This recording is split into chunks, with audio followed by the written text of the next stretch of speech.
জুবিন গাৰ্গৰ যি আচলতে সপোন সেই 17 বছৰীয়া এটা সপোন ৰৈ ৰৈ বিনালে আৰু ৰৈ ৰৈ বিনালে কাইলৈ মুক্তি লাভ কৰিব সমগ্ৰ ৰাজ্যৰ লগতে ভাৰতৰ লগতে তেজপুৰতো আৰু তেজপুৰৰ যি 5টা চলচ্চিত্ৰ গৃহ আছে 5টা চলচ্চিত্ৰ গৃহত প্ৰায় 40টা দৰ্শনী এটা দিনত সম্পন্ন হ'ব আৰু ইতিমধ্যে তেজপুৰৰ যি IMT ছবিগৃহ তাত জুবিন গাৰ্গৰ যেহেতু কাইলৈ ছবিখনে মুক্তি লাভ কৰিব পুৱা 5 বজাত ইয়াতে জুবিন গাৰ্গৰ বিভিন্ন ফটো তেওঁলোকে সন্নিৱিষ্ট কৰিছে বিভিন্ন সময়ৰ জুবিন গাৰ্গৰ বিভিন্ন সময়ৰ যৌৱনকালৰ সৰুকালৰ বিভিন্ন ফটো তেওঁলোকে ইয়াতে সন্নিৱিষ্ট কৰিছে আৰু আমি এইখিতে দেখুৱাব বিচাৰিছোঁ যে জুবিন গাৰ্গ এই ছবিগৃহলৈ আহিছিল যি সময়ত জুবিন গাৰ্গৰ ছবিয়ে মুক্তি লাভ কৰিছিল আগৰ ছবিকেইখনৰ সময়ত আৰু ইয়াতে জুবিন গাৰ্গৰ স্বাক্ষৰিত এখন গীটাৰ সেই গীটাৰখন এনেধৰণে তেওঁলোকে ৰাখিছে আৰু ইয়াতে তেওঁলোকে শ্ৰদ্ধাঞ্জলি অনুষ্ঠানৰ আয়োজন কৰিছে পুৱা গধূলি যিসকল জুবিন প্ৰেমী ইয়ালৈ আহিব জুবিন গাৰ্গৰ ছবিখন উপলব্ধি কৰি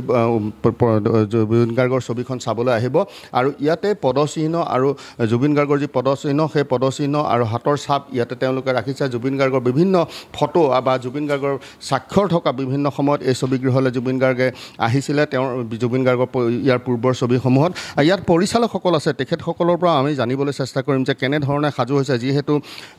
কাইলৈ পুৱা 5 বজাৰ পৰা পৰহিলৈ পুৱা 3:30 বজালৈকে প্ৰায় 3.5 ঘণ্টীয়া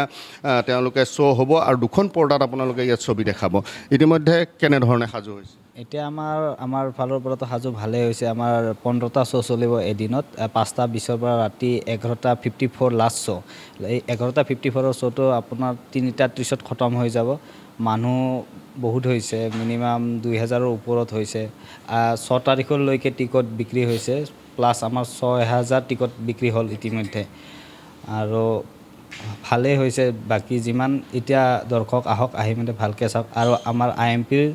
চিনেমাৰ পৰা 1 তাৰিখ 8টা বজাৰ শ্ব'টো 99 টিকেট প্ৰাইচ কৰি দিছোঁ জুবিনদাৰ কাৰণে যেহেতু যিমান গৰীব মানুহ আছে আহি সোনকালে 8টা বজাৰ শ্ব'টো চাই মানে কম পইচাত ভাল হওক বাৰু